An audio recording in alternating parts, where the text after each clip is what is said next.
All right, welcome to this explainer where we're going to unpack an absolute masterclass in getting a high-profile angel investor to actually look your way. We're talking about a real-world, highly calculated multi-channel campaign designed specifically to crack the code of Jason Calacanis and his launch organization. If you've ever found yourself wondering how on earth to stand out in an inbox that's literally flooded with thousands of aspiring founders, well, you're definitely in the right place. I mean, think about it. How do you get just 15 seconds of a billionaire angel investor's time? The startup ecosystem out there is deafening. Every single day, these prominent investors are completely bombarded with pitches, cold emails, and social media tags. So today, we're diving straight into the exact tactics and the strict rules required to cut through all that noise. We're going to look at how to land firmly on an investor's radar without getting buried, ignored, or, blocked entirely. Okay, let's kick things off with part 1. The perfect pitch rules, and mastering that all-important time limit. Before you even think about firing off an email, you've got to understand the core philosophy of the Launch Accelerator. And honestly, it all boils down to one number, 15. You have exactly 15 seconds. According to Calacanis' strict perfect pitch rules, you absolutely must get directly to explaining what your product does within those first 15 seconds. No long-winded origin stories, no abstract macroeconomic fluff, just pure, immediate product focus. If you haven't nailed the core utility in that tiny window, you've already lost the room. Which leads right into his next major rule: show rather than merely tell. You've got to demonstrate the product actually functioning. Let's say you're building an identity verification tool. You need a working passport demonstration right there in front of them. You can't just talk about what the software might do eventually down the line. You have to show them what it does right now. Talk is cheap, right? A functioning demo proves you can actually execute. To really be ready for anything, the launch framework demands you have your pitch chopped up into 3 distinct lengths. Look, investors have microscopic attention spans, so you need a razor-sharp 30-second rapid-fire version for those quick encounters. Then you need a slightly deeper 2-minute overview, and finally an extended long-form version for when they inevitably ask you to expand on your vision. You have to be ready to deploy the exact right length at a moment's notice, adapting instantly to whatever level of attention you've managed to grab. Moving on to part 2, choosing the right stage, specifically Accelerator versus Founder University. So, you've got the pitch down, now where do you point it? Launch has a couple of different vehicles. Founder University is their 12-week pre-accelerator, but on the flip side, the Launch Accelerator is a 14-week program offering $125,000, designed specifically to take an MVP to scale. Because our case study features a functioning product demo, like that passport tech we just talked about, aiming straight for the accelerator creates a much more compelling story. You're not just a pre-product idea anymore, you actually have the traction required for the big leagues. But here is a massive trap founders fall into: a lack of transparency.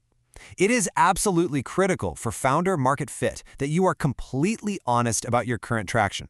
In our source example involving domain tech, this meant explicitly stating their exact status, like being in the ICANN applicant support program. Now, I know that is some heavy domain registry jargon, but the underlying lesson is what matters here. State exactly where you are, rather than overpromising or hinting that you already have full approval or delegation of a new top-level domain.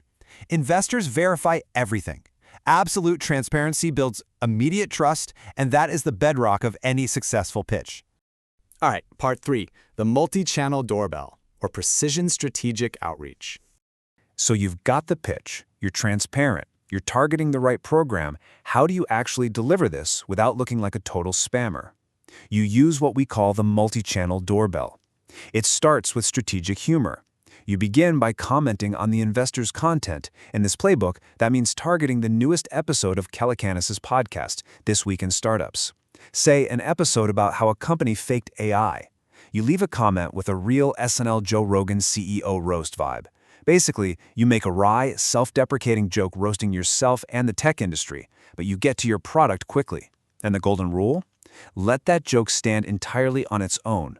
Do not follow it up explaining why you're funny. Next up, you jump over to X, but you aren't just screaming into the void. You target highly specific active opportunities. For instance, replying to Jason's pinned $5,000 bounty for annotated.com, which is a browser clipping tool. You don't just say, hey, look at my startup. You tie your product's capabilities directly to his immediate interest. You point out that while his tool handles authentication, your tool, IA.XYZ, establishes authority in revocation. You're basically providing this smart, relevant, missing puzzle piece to something he is actively thinking about right now. That is why this works infinitely better than a generic cold DM. Then, and only then, comes the email. When you hit up that public email address listed on his X profile, never ever just ask to schedule a meeting. That's a huge ask, way too much friction. Instead, reference the official launch application you've already submitted and ask a specific, well-thought-out question. You want to give his team a concrete, incredibly easy reason to just hit reply. Which brings us to part 4, the exact execution order. Let's look at the daily sequence. This builds into a highly calculated 5-step daily sequence. And the order of operations here? It's strict. You have to follow it flawlessly. Step 1, submit the official application first to establish the formal record. Step 2, send the email referencing that application. Step 3, hit the X bounty with your smart insight. Step 4, drop the self-deprecating joke on the newest YouTube episode. And Step 5, finish with just one single LinkedIn touch. Maybe a connection request or a smart comment, but never both. And then you literally just stop. Done. Once you hit those exact 5 touch points, you put the keyboard down. 4 rapid replies on a single platform can instantly look like spam flooding, and your product will be completely buried. This is all about omnipresence without being a nuisance, right? You've knocked on all the doors, now you just step back and wait. Now, say you miss that exact daily window, or you just want a backup plan. The next natural in is during the live This Week in Startup streams. They go live Mondays, Wednesdays, and Fridays at noon Central Time. But again, restraint is absolutely key here. You are limited to one single short chat message. Not your whole pitch, just a quick ping to keep the momentum alive. Finally, part 5, opening the door. The final takeaway. Let's bring this whole explainer together and look at the actual psychology of why this works. Think of it like this. The joke is just the doorbell. The calculated humor on YouTube, the clever replies to the X bounty, the polite email, all of these multi-channel maneuvers act merely as a doorbell to grab that initial, highly guarded split second of attention from a very busy investor.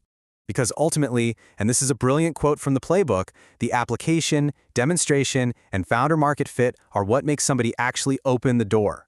The doorbell just gets them to look. But your strict adherence to the 15-second pitch rule and your functioning, transparent product demo, that is what convinces them to invite you inside to talk business.